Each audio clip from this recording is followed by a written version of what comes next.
நான் வந்து இதை வந்து கரூர் சம்பவம் நடந்தபோது அண்ணன் பிரவீன் காந்தி அதே டிபேட்டில் இருந்தாங்க. சொன்னேன் தகவல் அரசியல்.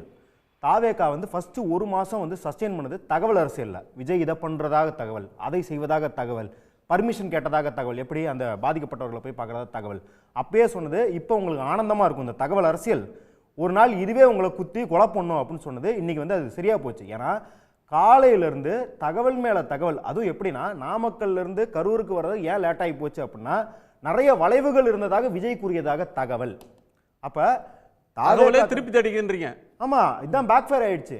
எப்பயுமே நீங்கள் அதிகாரப்பூர்வமாக பேசாமல் இருந்தால், மௌனம் சாதித்தால், மௌனம் வந்து பயங்கரமான ஒரு அரசியலை பேசுது. அவர் மௌனத்துக்கு ஒரு அர்த்தம் இருக்குன்னு எவ்வளோ பேசியிருப்பாங்க. இப்போ வரும்போது வெளில வந்து ஒரு பெரிய ஒரு மௌனமாக உட்காந்தார், ஒரு 10 சட்டை 10 பேண்ட் போட்டு. அவர் என்ன பயபெரும் அரசியல் பண்ணிக்கிட்டு இருக்காரா அந்த மௌனம்? அந்த மாதிரி விஜயின் மௌனத்தில் அரசியல் கற்பிப்போம் அப்படின்னது இப்போ அவங்களுக்கு பயங்கரமாக பேக் ஃபயர் ஆகுது. கேஸ் நடக்கும்போது எதுவும் பேச முடியாது அப்படிலாம் கிடையாது. தமிழக அரசியலில் பொட்டா வழக்குன்னு இருக்கும்போது திருமா அவர்களும் வைகோ அவர்களும் எவ்வளோ அரசியல் பேசியிருக்காங்க நம்ம பார்த்துருக்கோம். யாருமே எங்கள் அரசியலில் வந்து கேஸ் போட்டதுனால பேசாமல் இருந்ததெல்லாம் கிடையாது. இப்போ இங்கே வந்து பிளாக் அண்ட் ஒயிட்டாக இந்த ப்ரெடிக்ஷன் இருக்குது. சிபிஐனா ஒன்று இவரை தூக்கி உள்ளே வச்சு கேஸ் போட்டு 10 வருஷம் உள்ளே தள்ளிடும் பிஜேபி அப்படின்ற ஒரு கோணம், இன்னொன்று கூட்டணிக்கு வர வச்சிரும் அப்படிங்கிற இன்னொரு கோணம், மிரட்டி வர வச்சிரும்ன்ற கோணம். இவ்வளோ பிளாக் அண்ட் ஒயிட்டாக நம்ம சினிமா மாதிரியே மாஸ் மூமெண்ட்ஸு கிளைமேக்ஸ் ட்விஸ்ட் எதிர்பார்க்குற அரசியலாம் நடக்காது அப்படிங்கிறதான். இங்கே வந்து நான் ஒரு வார்த்தையை பயன்படுத்தி, நீங்கள் வந்து ஒரு கோணத்தில் எடுத்தால் இந்த மாதிரி இருக்கும், இன்னொரு கோணத்தில் எக்ஸ்ட்ரீமில் தான் இருக்குது. ஆனால் இதுக்கு நடுவில் சோபரா கடைசி 10 வருஷம் சிபிஐ எப்படி வேலை பார்த்துருக்கு அப்படின்றத வச்சு நம்ம பார்த்தோம்னா இதுலேருந்து கண்டிப்பாக கெயின்ஸ் இருக்கும். இப்போ சுமன் சார் என்ன சொல்கிறாருன்னா பெரிய பெரிய asset case, bribery case, corruption கேஸில் தான் அதெல்லாம் இருக்குன்னு. அப்படியெல்லாம் கிடையாது. சித்திக் காப்பான் மேலே போட்ட வழக்கு வந்து 5000 ரூபாய் அமிச்சார். அவர் கேமராமேனுக்கு 5000 ரூபா அமிச்ச வழக்கை 2 வருஷம் விசாரித்தாங்க. அதே போல் எல்ஜேபி இவர் சிராக் பாஸ்வானை மடக்கிறதுக்கு அவருக்கு சொந்தக்காரங்களை ஒருத்தர் வந்து சூசைட் நோட்டில் வந்து மென்ஷன் பண்ணாங்க. வெறும் சூசைட், அது இண்டிவிஜுவல் கேஸ் தான். அதை வச்சு அவரை கூட்டணிக்குள்ளே வர வச்சு இன்றைக்கி அனுமராகலாம் மாற்றிட்டாங்க. ஸோ இண்டிவிஜுவல் கேஸை வச்சு லாக் பண்ணலாம். ஆனால் லாக் பண்ணி என்ன பண்ண போகிறாங்க அப்படின்னா பிரிங்க்மேன்ஷிப்னு ஆங்கிலத்தில் ஒரு வார்த்தை இருக்குது. அதாவது பிரிங்க் அந்த எட்ஜ் வரைக்கும் தள்ளி கொண்டு போய் இருக்கும் ஆதாயங்களே அவங்கள்ட்ட இருந்து பிடிங்கிறது. அப்போ விஜய்கிட்ட இருந்து என்ன பண்ணுறாங்க அப்படின்னா ஏற்கனவே வந்து என் பக்கம் நீ வராத, உன் பக்கம் நான் வராத அப்படிங்கிற மாதிரியான ஒரு அன்செட் ரூலில் தான் பயணிச்சுக்கிட்டு இருந்தாங்க. அவர் வந்து பாசிசம் பாயாசத்துக்கு அப்புறம் வெறும் பாயாசத்தை மட்டும்தான் அவர் சாப்பிட்டுக்கிட்டு இருந்தார். பாசிசத்தை அவர் கண்டுக்கவே இல்லை. இவங்களும் வந்து முடிஞ்ச அளவுக்கு அவருக்காக கரூரில் வாதாடினாங்க. இப்போ ஜனநாயகன் படம் இந்த பிரச்சனை ஒன்றா இப்போ பாருங்கள் கோயின்சைட் ஆகிருக்கு. இது வந்து டைமிங்கும் எப்படி வந்து ரெண்டும் ஒரே டைமில் கோயின்சைட் ஆகும். அப்போ என்ன பண்ணுறாங்கன்னா விஜய் அந்த பிரிங்க்குக்கு தள்ளி இதுல இருந்து அவர்கிட்ட மேக்ஸிமம் எக்ஸ்ட்ராக்ட் பண்ண பார்க்கலாம். அந்த மேக்ஸிமம் எக்ஸ்ட்ராக்ஷன் என்னவா இருக்கலாம்னா நேரடியாக கூட்டணி வைக்கணுன்ற அவசியம்லாம் கிடையாது. பொதுவாக சினிமாவில் பழைய எம்ஜிஆர் படத்தில் இதெல்லாம் வந்துட்டு ஒரு ஹீரோவுக்கு வந்து உச்சபட்ச நெருக்கடி வரும், டீஸ் பண்ணுவாங்க, அவரை அடிச்சிருவாங்க, அதுக்கு பிறகு அவர் திருப்பி அடிப்பார் சார். அப்போ வந்து பயங்கரமாக இருக்கும் அந்த கிளைமாக்ஸ். நடுவில் வந்து ஹீரோ வந்து தங்கச்சிக்கிட்ட அழுவார், ஹீரோயின் கிட்ட சபதம் எடுப்பார், இதெல்லாம் பண்ணிட்டு போய் அவர் அடிப்பார். இவர் எதுவுமே பண்ணலையே. கடைசியாக டிசம்பர் 18ஆம் தேதி அரசியல் பேசினவர். அதுக்கப்புறம் இன்னைக்கோட என்னாச்சு 32 நாள் ஆச்சு. 32 நாளாக நான் வந்து 2 மாதத்துக்கு ஒரு தடவை 6 நிமிஷம் 7 நிமிஷம் அரசியல் பேசும் அப்படிங்கிறவரெலாம் எம்ஜிஆர் மாதிரிலாம் திருப்பி அடிக்க முடியாது சார். நீங்கள் பாஜக, திமுக, விசிக, கம்யூனிஸ்ட் கட்சி, காங்கிரஸ் கட்சி இதெல்லாம் விட்டுருங்க. ஏன்னா அம்பேத்கர் இயக்கம், திராவிட இயக்கம் எல்லாம் வந்து 100 வருஷம் பழைய இயக்கம். இதை எதிர்கொள்றதை விட்டுலாம். நீங்கள் ஜனநாயகம் படம் போஸ்ட்பான் ஆச்சு. எப்போ போஸ்ட்பான் ஆச்சு? இப்போ கரூர் சம்பவத்துக்கு அப்புறம் இல்லை, மார்ச் 2025 போஸ்ட்பான் ஆச்சு. ஏன் போஸ்ட்பான் ஆச்சு? அக்டோபர்லேருந்து நவம்பருக்கு, ஜனவரிக்கு. மார்ச்சில் டூடு படம் ரிலீஸ் ஆக போகுதுன்னு செய்தி வந்தது. அதாவது சினிமா துறையில் இவர் உச்சமாக இருக்கிறேன் அப்படின்னு சொல்கிற, கரியரன் உச்சம் சொல்கிற சினிமா துறையிலேயே நேற்று வந்த பிரதீப் ரங்கநாதனுக்கே பயந்து அக்டோபர்லேருந்து ஜனவரிக்கு ஓடுறவர், நீங்கள் இதில் வந்து கடைசியில் திருப்பி அடிப்பார், ஃபஸ்ட்டு 3 அடியை ஹீரோ வாங்குவார் அப்படின்னு யூகிக்கிறதெல்லாம் வேணா விஜய் ரசிகர்களுக்கு ரொம்ப சுவாரஸ்யமாக இருக்கும். ஏன்னா இன்னைக்கு நீங்கள் தான் இதை இவ்வளோ சீரியஸாக எடுத்து பேசிட்டு இருக்கீங்களோ இல்லையா, விஜய் ரசிகர்களுக்கு இன்னைக்கு பெரும் கவலையாக இருப்பது தெரி போஸ்ட்பான் ஆயிடுச்சு, தெரி ரீலிஸ் போஸ்ட்பான் ஆயிடுச்சு அப்படின்றது தான் அவங்களுக்கு பெரிய கவலையாக இருக்குது. அப்போ அந்த உலகத்துலேருந்து நீங்கள் பார்க்கும்போது இந்த சிபிஐ பற்றிய வியூகங்கள், அவர் கருப்பு சட்டை போட்டு போயிட்டாரு, பயங்கரமான எதிர்ப்பு தெரிவிச்சிட்டாரு, சிபிஐ அரண்டு போச்சு, அவர் உள்ள போய் சிபிஐட்ட வசனம் பேசினாங்க.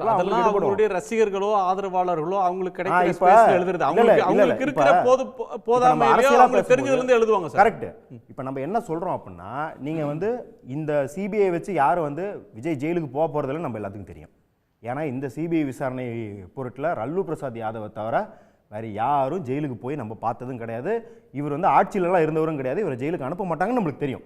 அப்போ இதில் பொலிட்டிக்கல் ரிசல்ட் என்ன ஆக போகுது அப்படின்னா, இதனால அவருக்கு வந்து அனுதாபம் வந்துடும், இதனால அவருக்கு சப்போர்ட் வந்துடும்னா, நான் ஏன் இந்த ரசிகர்கள் எக்ஸாம்பிள் சொன்னேன்னா, அந்த ஆதரவை பெற்றுத்தர வேண்டிய ரசிகர்களே அந்த களத்தில் கிடையாது.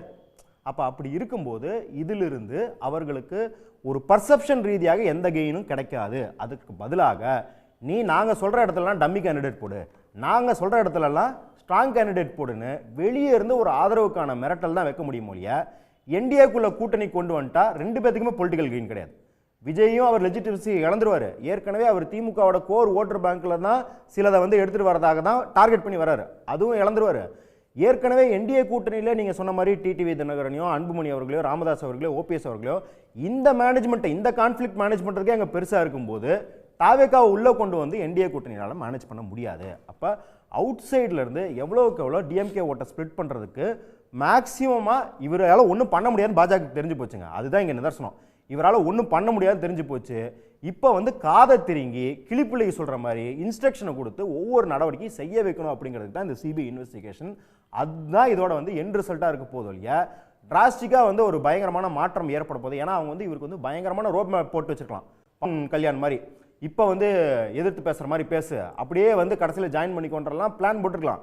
ஆனால் இந்த கடைசி ஒரு 3-4 மாசத்துலேருந்து அவங்களுக்கு என்ன தெரிஞ்சிருக்கும் அப்படின்னா, it is not viable at all அப்படிங்கிறதுனால. இல்லை அவர் இணங்கலையே. இப்போ நீங்கள் வந்து அவர் கூட்டணிக்கு போகிறதுக்கு, ஏடிஎம்கேவோட கூட்டணிக்கு ஏடிஎம்கே தரப்பில் பேசினாங்க. எடப்பாடி பழனிசாமி அவர்களே ஒரு கட்டத்தில் சொன்னார், இதோ பாருங்க கரூர் சம்பவத்துக்கு பிறகு அவர் ஆதரவு கொடுத்த உடனே கொடியை அசைத்து ஒரு தொண்டர் வந்த உடனே, இதோ பாருங்க பிள்ளையார் சொல்லி போட்டாச்சு, பிரம்மாண்டமான கட்சி வருது, வெற்றி கூட்டணி அமைக்க போறோம்னு சொன்னார். ஆனால் விஜய் பிடி கொடுக்கல. அவர் இதுவரையிலும் அவர் தன்னோட நிலைப்பாட்டில் உறுதியாக இருக்கிறாருன்னு தானே அர்த்தம்.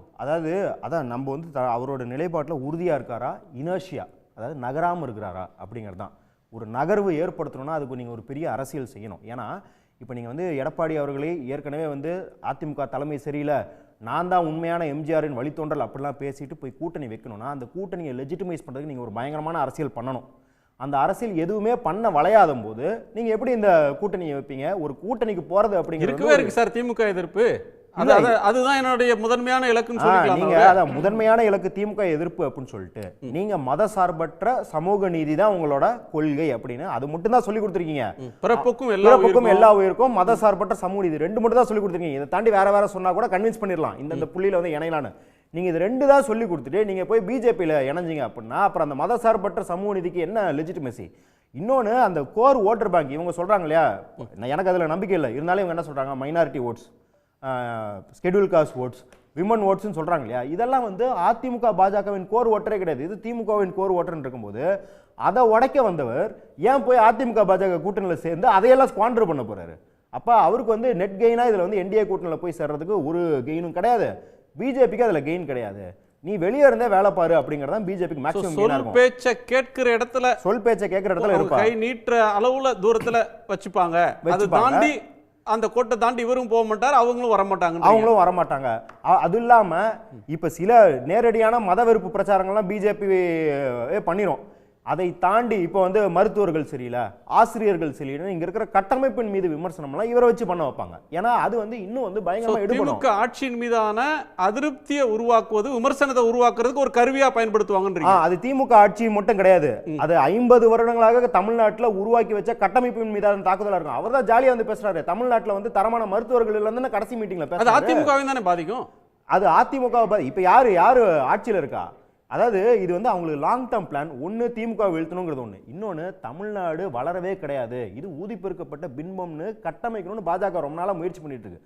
அதுக்கு ஏற்கனவே அவர் வந்து 1000 ரூபாய் அவர் வந்து அருண்ராஜை கேலி பண்றதுலேருந்து மருத்துவர்களை கேலி பண்றதுலேருந்து இவங்க எல்லாத்துக்கும் அதுக்கான அடித்தளத்தை போட்டாங்க. அந்த பொட்டன்ஷியல் அவங்க பார்த்துக்கிறாங்க. ஓகே, உடனுக்குடன் செய்திகளை தெரிந்து கொள்ள சன் நியூஸ் பெல் ஐகானை கிளிக் பண்ணுங்க.